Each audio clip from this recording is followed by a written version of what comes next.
کہ ویکنڈ کے اوپر موڈیز نے ہماری ریٹنگ جو ہے وہ B3 مینٹین کی ہے. ظاہر ہے کہ B3 پازیٹیو بھی نہیں ہے, B3 نیگیٹو بھی نہیں ہے, B3 نیوٹرل ہے, اور آؤٹ لک جو ہے وہ بہتر قرار دی ہے. یہ جو ڈیٹا ہے یہ پہلے جو ہے وہ 2 ماہ کا ہے. یہ جو ہے یہ ڈیٹا جو ہوتا ہے یہ نارملی 3 ماہ کی ڈیٹا کا انالیسس کیا جاتا ہے. یہ جون تک کا ڈیٹا ہے. ریٹنگ آئی ہے اور اس کے بعد جو انہوں نے پاکستان کی آؤٹ لک جو مینٹین کی ہے, سعودی عرب نے اس کے بعد ہم سے پیسے واپس مانگے. اور دوسری بات یہ ہے کہ سعودیہ سے جو ہمیں 1 بلین پر ایئر ادھار پہ تیل کی سہولت دستیاب تھی, ہم نے پہلے سال میں جب اس کو کیلکولیٹ کیا تو ہم صرف $1 ارب میں سے $230 ملین کی فیسلٹی جو تھی اس کو اویل کر پائے. باقی ہم نے اویل ہی نہیں کی. اب ظاہر ہے کہ شاید ہمارا موڈ نہیں تھا, یا شاید سعودیز جو تھے وہ ہماری ریکویسٹ کو ٹرن ڈاؤن کر دیتے تھے, یا تیل کی قیمتیں اتنی گر گئی تھیں کہ ہم تھوڑے پیسوں سے زیادہ تیل لے رہے تھے. تو لیکن وہ جو ادھار تیل فیسلٹی تھی وہ ہم اویل نہیں کر پائے جی. اور اس کے بعد ہم $1 ارب مانگے گئے, اور جس طرح مانگے گئے وہ انہوں نے لے لیے. اب اس پیمنٹ پریشر سے کے بعد جو آؤٹ لک ہے کیا وہ مینٹین رہ سکے گا جب اگلے 3 ماہ کا جولائی, اگست اور سپٹمبر کا ڈیٹا کا انالیسس جاری کرے گا موڈیز, تو اس وقت برقرار رہ سکیں گے, یہ ایک سوال ہے. اور یہ موضوع ہم نے اس لیے رکھا کہ آج ہمارے ساتھ پاکستان میں معاشی صحافت کا اب تو خیر ویسے ہی بہت بڑا نام ہے, جناب سید صابر شاہ صاحب موجود ہیں. میرا خیال ہے بھٹی صاحب سے پوچھ لیں, ممتاز بھٹی صاحب سے, کیونکہ بھٹی صاحب جو ہیں وہ کافی عرصے سے ہمارے پروگرام میں یہ بات کہتے رہے ہیں کہ پاکستان اور سعودیوں کے تعلقات جو ہیں وہ کوئی آئیڈیل لیول پہ نہیں ہیں, بلکہ بہت زیادہ سٹرین کا شکار ہیں. اور اب اس سٹرین کے شکار ہونے کا نتیجہ سامنے آنا شروع ہو گیا ہے. بھٹی صاحب, سعودیہ کے حالات جتنے بھی ماڑے ہوں یار, اتنے ماڑے تو نہیں تھے کہ ہم سے $1 ارب کا جو ادھار دیا تھا انہوں نے وہ واپس مانگ لیتے.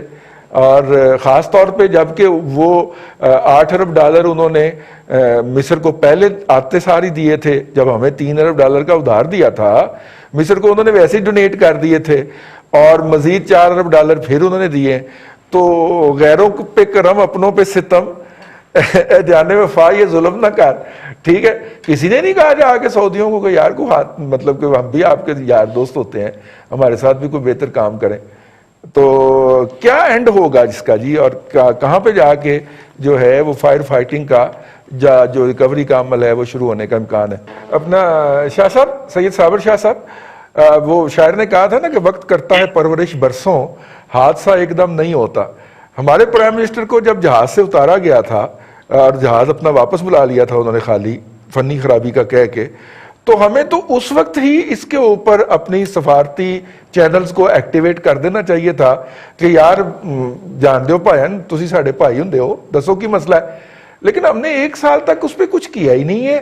ہمیں کوئی ایکٹیویٹی نظر نہیں آتی کہ پاکستان کے وزیر خارجہ جو ہیں وہ سعودی عرب کے دورے پہ جا رہے ہیں یا ان کا کوئی بندہ آ رہا ہے. بالکل ایک سرد مہری رہی, اور اس کے بعد ہمیں یہ جھٹکا لگا کہ انہوں نے اپنے پیسے بھی واپس مانگ لیے ہیں اور تیل کی سہولت ختم کرنے کا بھی اعلان کر دیا ہے. یہ تو نااہلی کی ایک دلیل ہے شاہ صاحب. رضی صاحب, بات یہ ہے کہ لاوا کئی سالوں سے پک رہا تھا. اگر کوئی پاکستانی وزیر اس طرح کا بیان دے دے جو شاہ محمود قریشی نے دیا ہے, اور وہ بھی سعودی عرب کے خلاف, تو آپ سمجھیے کہ تعلقات تقریباً منقطع ہو چکے ہیں, تقریباً. ورنہ ہمارے میں تو جرت ہی نہیں ہم سعودی عرب کے خلاف بیان دے دیں. ہمارے تو ملٹری رولرز ہوں یا سویلین رولرز ہوں, ان کو ذاتی طور پہ بھی بہت فائدے سعودی عرب نے دیے ہیں. میں ذرا پیچھے جانا چاہتا ہوں 1947 سے 1970 تک, جب سعودی عرب کے پاس کچھ بھی نہیں تھا. ہمارا آنا جانا تو تھا, ہمارے وہاں مقدس مقامات ہیں, ہم حج اور عمرہ کرنے جاتے ہیں. تو یہ وہ وقت ہے جب 65 اور 71 کی جنگ انڈیا کے ساتھ ہوئی, تو نہ صرف یہ کہ سعودی عرب نے ہمیں سپورٹ کیا بلکہ کشمیر ایشو کے اوپر بھی آواز اٹھائی.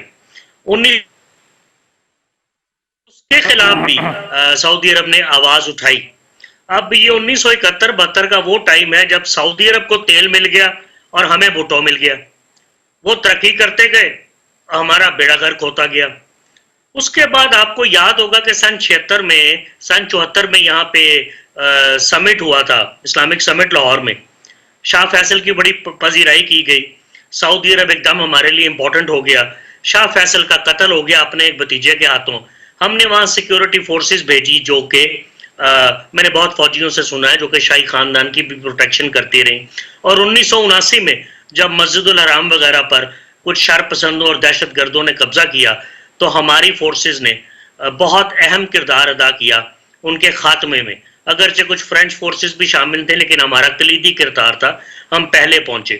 اس کے بعد سے سعودی عرب نے اور اس کے حکمرانوں نے ہماری سیکیورٹی پہ بہت زیادہ ریلائی کرنا شروع کیا، غالباً یہ ریلائنس آج تک جاری ہے۔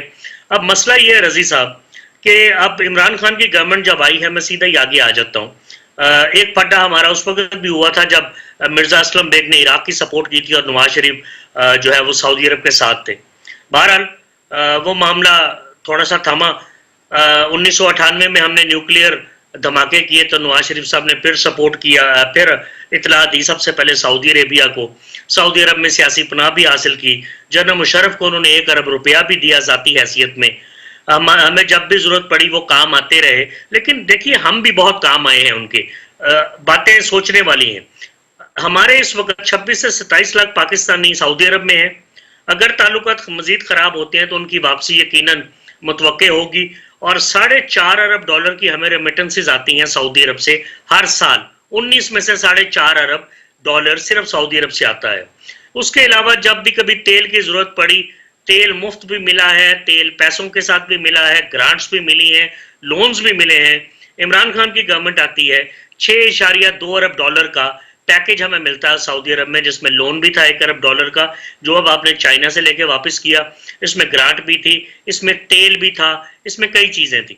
محمد بن سلمان پاکستان آئے، عمران خان کئی دفعہ سعودی عرب گئے، کرنٹ اکاؤنٹ ڈیفیسٹ کا جو خطرہ تھا اور جو تلوار تھی ہمارے سر پہ وہ ہم اس سے بچ نکلنے میں کامیاب ہوئے۔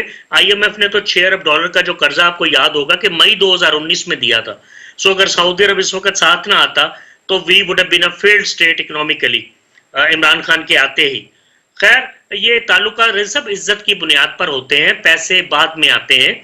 سعودی عرب کا جو رویہ ہے وہ حکمرانہ ہے، اگر او آئی سی میٹنگ کال کرنے کا کہا گیا تھا تو صرف اس بنیاد پہ نہیں کال کی کہ ان کے انڈیا کے ساتھ اچھے ریلیشن شپ ہے، یا او آئی سی جو کہ 57 ملکوں کی نمائندہ تنظیم ہے اس کی سپورٹ ہی سعودی عرب کرتا ہے فائنینشلی، میرا خیال ہے ان کو بھی یہ دیکھنا چاہیے تھا، اس کی میٹنگ کال کرتے۔ انڈیا آبزرور ہے او آئی سی کے اندر، آپ کو شاید معلوم ہوگا، انڈیا باقاعدہ آبزرور ہے، انڈیا وہاں بیٹھتا، ہم وہاں بات کرتے، مسئلے کو اجاگر کرتے، ہمیں یہ سپورٹ کی بہت زیادہ ضرورت تھی کشمیریوں کے لیے۔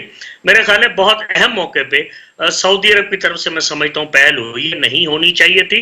جہاں تک ہماری فورسز اور ہمارے حکمرانوں کا تعلق ہے، میں نے آپ کو پہلے بتایا کہ آرمی چیف ہوں یا وزراء اعظم ہوں، وہ ذاتی حیثیت میں بھی سعودی عرب کی طرف دیکھتے رہے۔ بالکل صحیح ہے۔